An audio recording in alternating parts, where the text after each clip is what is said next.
This is number 7 Okay. of So Tom. this is number 7, All right? right, of my I'm Susan. dissertation ad lib This is by Tom Thomas Baker. Baker. And is this our last video, maybe? The way Bakers of Buckland Society got started is someone put me in contact. Excuse me. Let me back off. Let me start at the beginning. Well, when did you get involved Let with me start Bakers at of the Buckland? beginning. Because my brother and I I founded have it. mentioned my contact with Mrs. Edith Saling of the Gates County Historical Society in Mm-hmm. North Carolina in early 1940s. Mm-hmm. And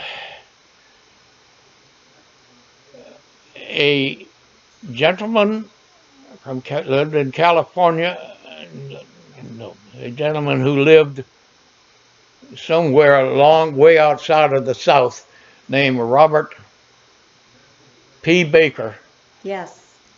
was looking around for his ancestors who also he knew came from eastern North Carolina.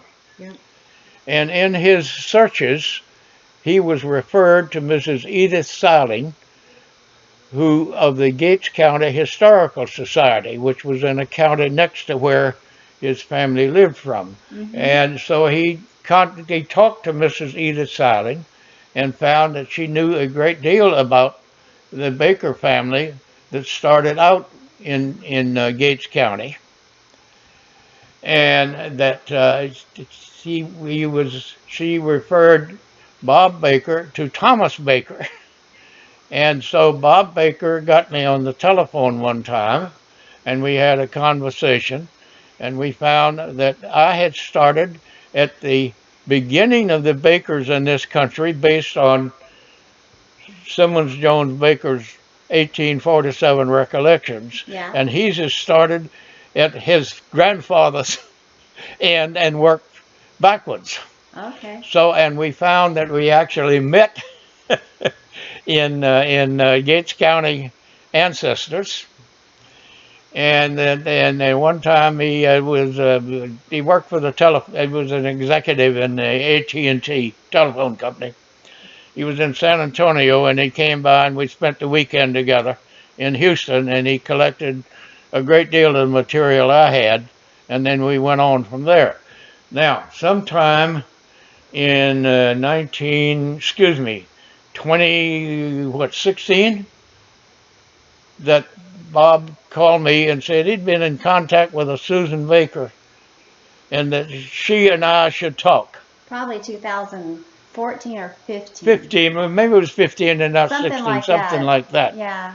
And so one thing led to another, and I guess we talked on a time or two on telephone, and I probably sent you some material and Yeah. what have you. And then she saw this document that I had written just for family use of Mm-hmm. the what I'd found in the Buckland plantation, which I'd spent quite some time working on because I had to piece together the plantation from the meets and bounds of other pieces of land which were sold in the county, which Right. adjoined Buckland. And That's this kind of took nuts, right? this took a great many hours to do, but and then after it was all done and put together, I found a 1774 survey in an obscure file in the offices of the state of North Carolina in Raleigh, which contained this actual survey of the original, I know the one you're talking about. yeah, Yeah, let me see if I of can the find a picture and I original can. land. Uh, Where the little chapel and then, was. and then, and then, This one. yeah, This okay. one, right? Yes, yes, that one. That one right there. This is a big All deal right, now, because that shows you where now, the chapel was. Yeah. something, okay, going back to Henry the First, who married a Mary Blake, I got involved in looking at Colonel John Robert Blake, I think it was, of of what's the county that doesn't exist anymore? All right, a county in Virginia where the courthouse burned regularly every 20 years. That's terrible. But it had, I read, no, in looking through the book somebody wrote of, I think it's Cowboys and Cavaliers or something like that. It was a digest of all the early land patents in Virginia. And looking through that, I found a description of some of Colonel Blake's land patents.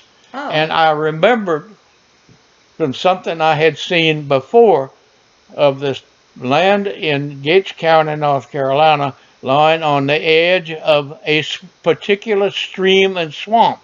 I think it was Salem Creek or something like that. Yeah. And I found that the legal description of the plantation of the land in Gates County was the land patented by Colonel Blake in 1670, which means he actually found the property or filed on the property in probably 1665, and it was way south in the south part of Virginia.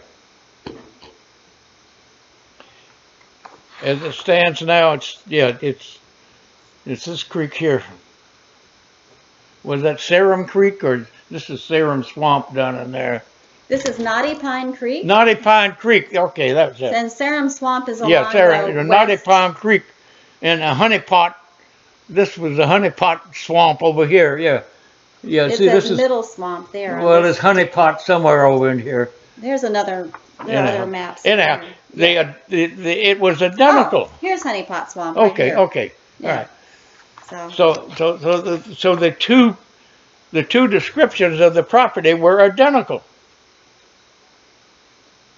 And And so that got you excited. Yeah, we've gone a little long on our video here. I'll go